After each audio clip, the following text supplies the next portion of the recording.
majorité populaire donc ñoom daal dinañoo gagné seen pari bi nga xamante ni woote ga ñu woote woon plus de 500 000 personnes on va demander hein. waaw mobilisation bi Paris la woon te ñëpp ñoom d'ailleurs def nañ ci élément tout à l'heure dinañ ci dellu si en wolof avec Safiatou Ndiaye bu soobee yàlla mooy ubbi journal xibaaru suba si voilà alors Birahim peut-être revenir très rapidement sur cette mobilisation qui a été tant attendue et qui a réussi quand même quoi qu'on puisse dire. Oui réussi non seulement mobilisation réussie mais une mobilisation populaire parce que boo xoolee ci seen mobilisation bi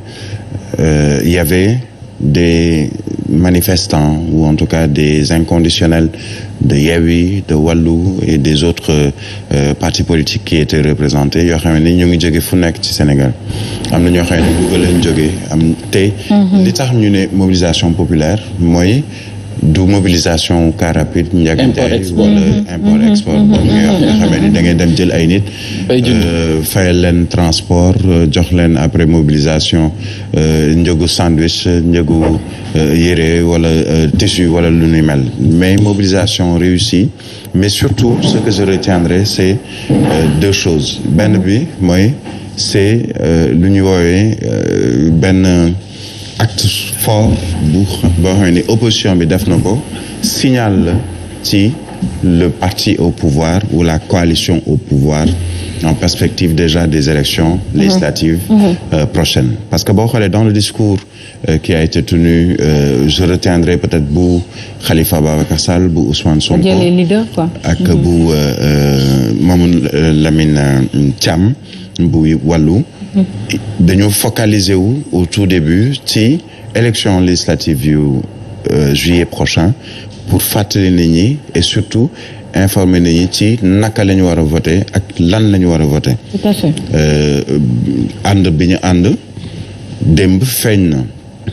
mais leneen li mooy ni quoi qu'on puisse dire ñu bëgg ko ñu bañ ko ce qu'on a vu c'est que Ousmane Sonko est le leader naturel de l'opposition parce que quand je dis l'opposition c'est qui ñan ñoo fa nekkoon c'est le PDS c'est Wallu ak ses partenaires c'est Yewwi Askan Wi avec tous ses partenaires yi nga xamee ni ñu ngi ci biir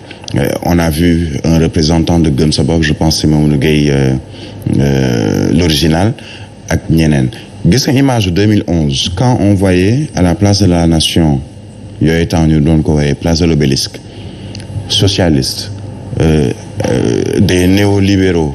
ay des gens de la gauche ñoom ñëpp ñu bokk benn toogu wala ñu dendandoo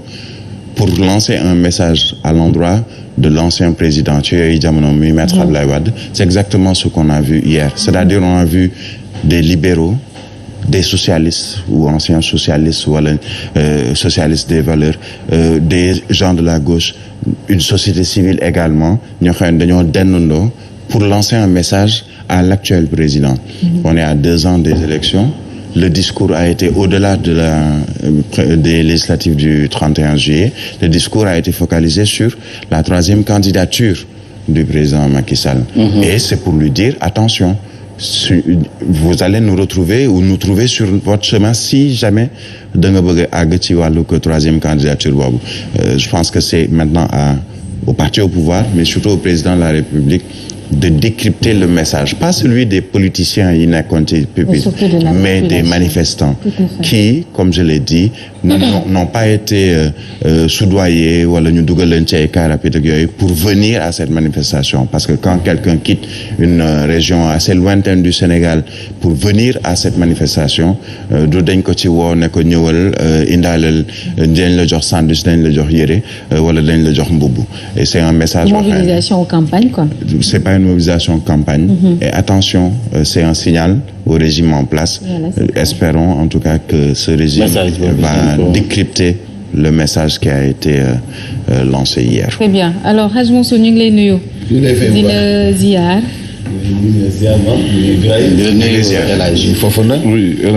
alors ban analyse ngay def ci mobilisation bu nga xamante ni quand même quoi qu'on puisse dire opposition bi def nañ ko démb. comme dap amul dara lu bees opposition bu wootee noonu la nit ñi demee. li doon bees mooy ñu ay manifestation bi yoon autorisé mu indi fitna alors gis nga ay wuñu ko amul fitna def nañ seen déclaration seen discours mais opposition mënoo ko xañ li mu moom te lii doog la opposition am mais am message bu am solo bu ñu véhiculer nag muy dakkal yi ñuy dakkal liste yi waa bokk ci élection yi d'ailleurs juñu nañ ko sax ci info yi ci Cour suprême war a joxe verdigam ci kalamek maître Abdoulaye Tine nga xam ni am na ndam ci CEDEAO toppaat leen ci Sénégal te ñoom ñu xam ni sax ni ñu koy defee du yoon donc jàllale liste Benno Bokk Yaakaar bëgg a nasaxal ñeneen ñi bëgg a bokk ci élection te yàggoon bokk ci élection te doon ay sénégalais loolu moo war a dakk Sénégal bu fekkee am na liste yoo xam ne matuñu mais lu matul matu Benno Bokk Yaakaar am nañu problème liste mënoo gis liste proportionnelle ak liste titulaire ak suppléant ñu ni bii mooy dem bii du dem loolu itam. En tout cas maître Abdoulaye Tine nee na moom si on dit le droit. si le droit est vraiment dit. c'est-à-dire que parrainage dañ koy invalider dans les normes. waaw il est très clair loolu la wax moom waaw bu fekkente ni droit la ñu wax li ñu bind texte yi moom la ñu appliqué bu ñu bëggee jëfandikoo leneen nag ñoom ñoo xam mais moom li ci dal xelam mooy ministre de l'intérieur bi def élection yi juriste la xam na bu baax li droit wax waxantuma laak ñu nekk conseil constitutionnel donc moom amul lu mu inventé créé ko indi ko teg ko ci seen kanam parce que xam na ni mu ko seqal ñëpp ni mu jànge la ñu jànge donc wax na leen ni bu fekkee droit bu fekkee nag génnoo leen droit def lu ma neex la mais juste une question si on invalide le parrainage Cour suprême bu jëlee toppee kii nga xam ne moom mooy maître Abdoulaye élection du am législative dañ koy reporter c'est très clair mais bu ñu reporter législative mais je ne pense pas que dans un état de droit ñu war a reporter législative mais si on reporte ces élections législatives tëggaat ko ci beneen façon ça pourrait être ci benn côté benn fait inédit dans un pays où fait inédit ou une rupture de démocratie oui un fait inédit non même li am ni sax inédit la Ibrahima ñu ni yow da ñëwal joxe sa liste bokk ci élection ñu ni sa liste majoritaire dafay jàll proportionnel du jàll wala titulaire amul suppléant moom mooy dem ci élection xam nga yooyu taf yëngal la yoo xam ne daanaka inédit la loolu ki mos ko dégg parce que liste la tudd mais mënoo jël ay remplaçant mënoo jël takk ndeer mu existe yi dox te jëmm ji nekku fa loolu ki mos ko xalaat loolu mosoo ko gis ñu bind ko Sénégal c'est lu doy waar la. aywa Mamadou Fofana démb moom wax dëgg yàlla mobilisation bi tout s'est bien passé alhamdulilah. oui Mansour wax na ko je crois li gënoon am solo. peut-être quelques désagréments. ak oui avec la presse je vais revenir sur ça parce que fa laa bëggoon terminer sax Mansour wax na ko et je crois c'est la victoire de la démocratie d'abord parce que tamit dëkk il faudrait que quand même nit ñi ñu leen di nangul yenn yi. nit ki bu fekkee ne àndut ci acte yi nga xam te ne nii nguur mi ngi ko teg am na droit quand même loo xam te ne nii constitution moom moo ko may mu manifester et je crois li nga xam ne moo ci gënoon am l'essentiel moo doon ñu bàyyi leen ñu manifester ça a été fait il y avait une belle mobilisation il faut le reconnaître loolu lu am solo la Birahim wax na ko aussi également le discours daf ci amoon solo par rapport ak justement li nga xam te ne nii moo nekkoon fusion bi nga xam ne wala li nga xam ne tey mooy ànd bu am ci diggante Yewwi ak Wallu Askan Wi c'est très important parce que population yi aussi ci cadre yu mel nii nga leen mën a sensibiliser par rapport ak li nga xam te ne nii fa nga jëm maintenant mobilisation pour mobilisation d'accord c'est un message qu'il faut décrypter parce que au-delà des politiques am na des populations ñoo xam te ne nii dund gu cher gi moo leen yitteloon ceeb ak diwlin seen nekkin dàq nañ leen foo xam te ne nii ñu ngi fa doon liggéey injustement raxoon nañ ci et c'était le message boo xam te ne nii war nañ ko décrypter maintenant li nga xam ne moom moo ci gën a am solo moo di ne tey lii nii il faudrait que l'opposition aussi mën ko téye mën ko traduire après dans les urnes aussi parce que c'est important mobilisation pour mobilisation Abdoulaye Wade mobilisé fi 5 millions de personnes deuxième tour la dem ma carte ma caution 5 millions de cartes la jaay fu mu mujjee gis nañ ko donc dafa nekk loo xam te ne nii travail la boo xam ne bu ñu war a continuer quand même pour que li nga xam te ne nii bëgg nañ ko mu di objectif yi nga xam ne am nañ ko ñu mën ko atteindre et ça lu nekk na loo xam te ne nii lu opposition bi war a gën a travailler la ci ay élections nañu jëm d'accord am nañ ay résultats yu satisfaisants ci li nga xam ne moom mooy local yi mais ci législative yi aussi il faudrait pas que ñu dormir sur les lauriers foog ne ne askan wi yëpp dañoo ànd ak ñoom nañu liggéey pour que quand même ñu mën a capitaliser li xew fu may terminer mooy li nga xam ne moom moo fa xew et qu'on regrette mu di journalistes yu ñuy jàpp di leen buntu xatal njëkkee na ca fa nga xam ne moom mooy permanence APR mouvance présidentielle Ngoné bokk ci Dakar Buzz question la fa posé neexul gaañu ñu koy buntu xatal loolu waa nguur gi teguñu ko fenn parce que journaliste